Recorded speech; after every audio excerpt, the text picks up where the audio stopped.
Работаем, дышим одним, как говорится, в одном направлении все. Альфия Ганиева не пропускает эти осенние встречи в преддверии Дня пожилых. В 17 лет пришла в редакцию «Молодежки».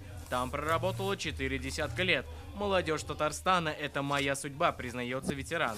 Тогда эта газета называлась «Комсомолец Татария».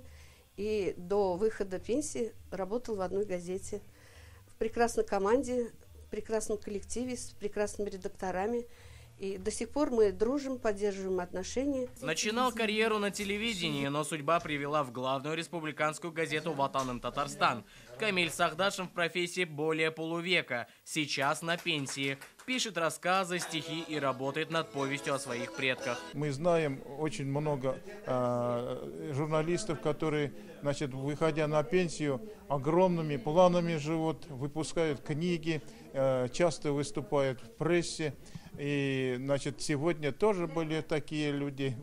Мы где-то пока еще молодые пенсионеры, можно сказать, но все равно приятно с ними встречаться. Хочу пожелать, чтобы мы всегда были вместе, чтобы у вас всегда было силы и желание сюда прийти. Сегодня в зале те, кто много лет проработал на телевидении, создавал радиопрограммы, печатался в периодике. Они вели ежедневную летопись нашей истории. Ильшат Аминов отметил их вклад в развитие журналистики и поздравил с праздником.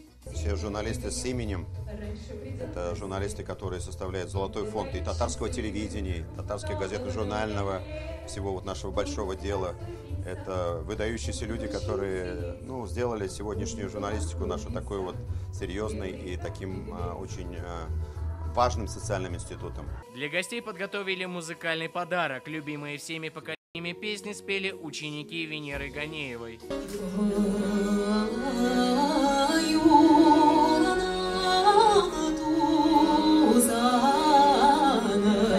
Со своими хитами выступила и сама народная артистка. Это песня о любви к родине, к людям и жизни. По сути, это кредо любого журналиста.